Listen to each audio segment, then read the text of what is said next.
When a party has installed a new leader, it hopes to be rewarded at election time, something that it can build upon as it moves towards a general election.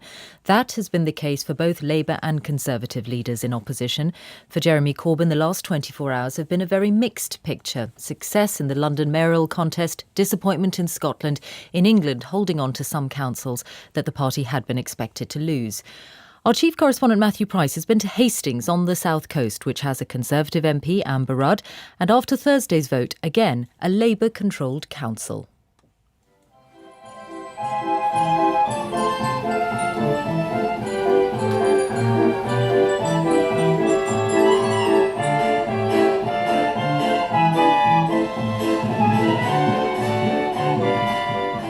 Well, it's a very lazy, non-Westminster feel to Hastings today. The sun's out, ice cream is melting down the cone, pictures are being snapped on the smartphones, and no one's really digesting the local election news. Just about the local election results and what you made of them. Now, I'll tell you what. We didn't get up that late this morning, but we've been so busy, I thought one glimpse of something. You don't know what happened? Not especially, no. Well then, for him, and for you, perhaps, here is the result in Hastings, and it probably sums up the result for Labour in England overall. Nothing really changed. The party kept solid control of Hastings Council. It held all 13 of the contested seats, and it won back a seat that had been left vacant following the death of one of the councillors. I think most people ran a fairly positive campaign, focusing on the regeneration that Hastings has seen, particularly the Labour Party as the sitting party. Sheena Campbell is the content editor on the Hastings Observer. We've had the pier reopen, there's been 1,000 properties that have been run down, kind of rejuvenated. You talked about deprivation and trying to tackle that, and that's been a message of the national Labour leadership under Jeremy Corbyn quite strongly. Is there any sense that Corbyn's actually played fairly well here? I think in Hastings, those issues have been on the agenda for a long time.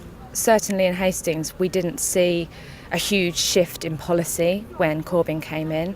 Interestingly, some of our other areas that we cover as a paper, which are more conservative held, have seen quite an increase in Labour Party members since Corbyn. Well, the pier here, which I'm now strolling along, burnt down in 2010. It's just reopened.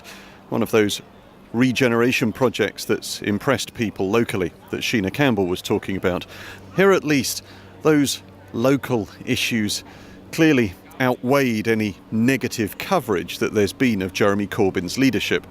He's just a bit different, isn't he? He doesn't seem to be such a stuffed shirt, and I think he's quite down to earth and a little bit on the hippie-ish side perhaps, but I think people can connect with that. I don't think he's going to do the damage that a lot of the press are saying that he will.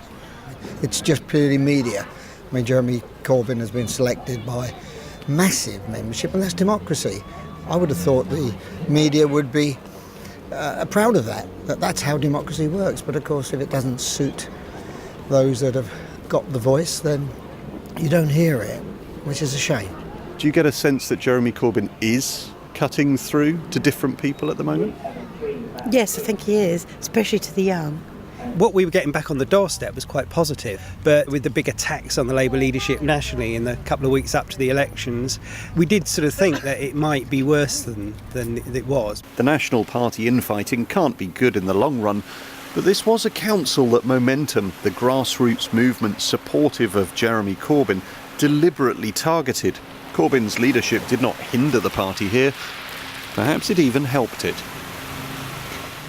Matthew Price reporting from Hastings. Well, James Snyder is the national organiser for Momentum, that grassroots group of activists which supports Jeremy Corbyn. Good morning. Morning. At this stage of Jeremy Corbyn's leadership, with all those new members that the party has attracted over the last 8 months or so, you'd have wanted to do better than this, wouldn't you?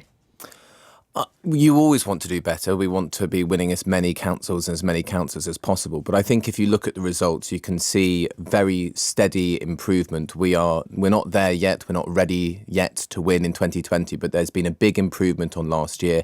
We're moving forward. You've got to look at the context. Jeremy Corbyn was elected leader. Where has there been a big improvement? We've won seats in a number of councils in the Midlands and the south of England which have Tory MPs that we need to win back. So we've won seats in Ipswich and taken more control of the council, in Crawley, in Harlow. We've had in Rosendale, which has got a Tory MP. So there's been a number of places that are marginal that we have to win next time, that the Tories targeted extremely well at the general election last year, and we've reversed that. It's been our targeting, it's been our activists on the ground that have made the difference and made sure that we've either held on or gained seats, and that's from a really high watermark. But if you compare it, for example, to what David Cameron had in the first local elections after he took over as Conservative leader, when Conservatives gained more than 300 seats and they had about a 40% share of the vote, you're nowhere near that.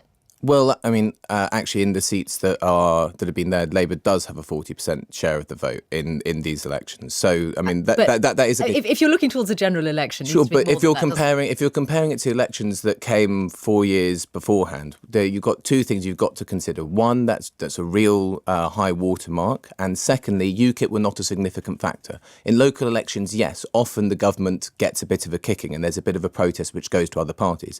Now, previously, more in the era of two-party politics, it would be the other party that wasn't in government that gets all of that. Now, in this election, you've got UKIP, who were not a factor in 2012. In the three local elections since 2012, when they have been a factor, Labour's only got 30% of the vote. So we've advanced not just on last year, which was a nadir, it was a terrible set of elections. We advanced on 2014 and 2013.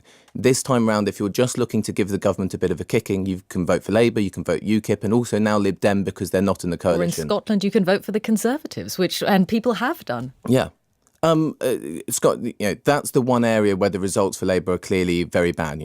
London's fantastic set of results, very solid, very steady, lots to be hopeful about in the English councils, especially those marginal councils. Wales, really good set of results. Scotland, of course, it's very difficult. There's a huge way to go. I mean, if we're talking about the difficult elections that Labour had last year in Scotland, it's so much worse. The question is then, what are you going to do to broaden your appeal across the country and to put you in a position where people look at Jeremy Corbyn, at the Labour Party, and think this is a credible challenge to the Conservatives for national power in 2020? I think that's exactly what we're doing. I think so just more of the same, nothing different. Well, no, of course, we need to obviously sharpen our message. But the one thing that would really very much help is we've had 8 months of infighting and attacks on the leadership. I think now we should try to come together, focus the attacks on the government, the people that are actually doing harm to people in the country, and help build the alternative that's being laid out. There's a very strong alternative,